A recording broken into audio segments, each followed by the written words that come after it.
Cost accountant की जिम्मेदारी होती है व्यवसाय और वाणिज्य का विभाग के बीच समन्वय स्थापित करना, लेकिन जमशेदपुर निवासी कमल राय नामक कॉस्ट अकाउंटेंट ने करोड़ों रुपए की टैक्स चोरी की साजिश रची है।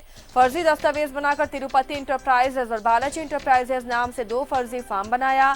इन दोनों फर्मों के नाम से कारोबार कर करोड़ों रुपए का चूना लगाया। इस मामले में फरवरी 2019 को सदर थाना में मामला दर्ज कराया गया था, जिसमें राज्य वाणिज्य कर उपायुक्त की ओर से 2 लोगों से 15 करोड़ रुपए की कर चोरी का आरोप लगाया गया था। मामले में चाईबासा पुलिस ने कमल राय को गिरफ्तार कर लिया है।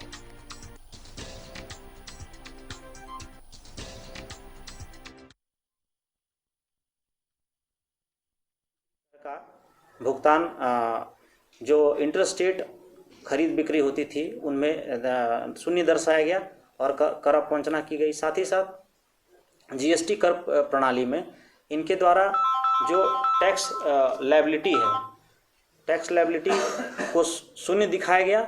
साथ ही साथ इनके द्वारा इनपुट टैक्स क्रेडिट का लाभ लिया गया, जिससे अनुसंधान के क्रम में यह आया है कि इनके द्वारा जीएसटी टैक्सेशन सिस्टम में दोहरा लाभ लिया गया है। और पूर्ण रूप से यदि हम लोग आकलन करें तो अभी तक इनके विरुद्ध जो भी आरोप लगाए गए हैं उन्हें सत्य पाया गया है। ये दोनों फर्म छत्तीसगढ़ की हैं। तिरुपति इंटरप्राइजेज में वैट पीरियड का जो बकाया है वो 20 करोड़ 15,42,236 रुपया का मामला है। और तिरुपति इंटरप्राइजेज में जीएसटी पीरियड का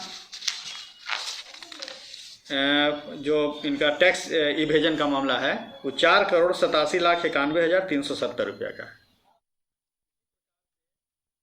चाईबासा से सहयोगी राजेश इस मामले पर अपडेट के साथ जुड़े हुए हैं। राजेश, अलग अलग तरीके के लोग उपाय करते हैं टैक्स चोरी करने के लिए, हालांकि इस मामले में गिरफ्तारी हुई है, क्या और जानकारी सामने आई है?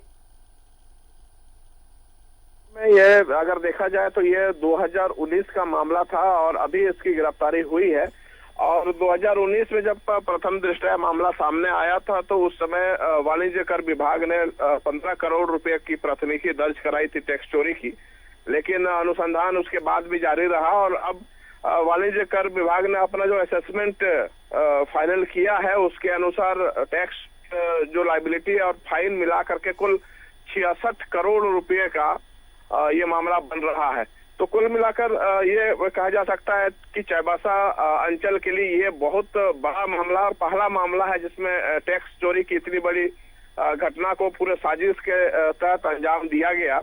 और इम्पोर्टेंट बात इसमें यह है कि जिस जो प्रोफेशन इसको एक समन्वय स्थापित करने के लिए रखा जाता है, चाहे वो सीए हो, कॉस्ट कटिंग के अकाउंटेंट होते हैं, कॉस्ट अकाउंटेंट के लोग होते हैं, तो ये जो पूरी इस साजिश में कॉस्ट अकाउंटेंट के शामिल होने से बहुत बड़ा एक प्रश्न चिन्ह भी अभी सीए और बाकी कॉस्ट अकाउंटेंट के लोग हैं उनके ऊपर उठने लगा है।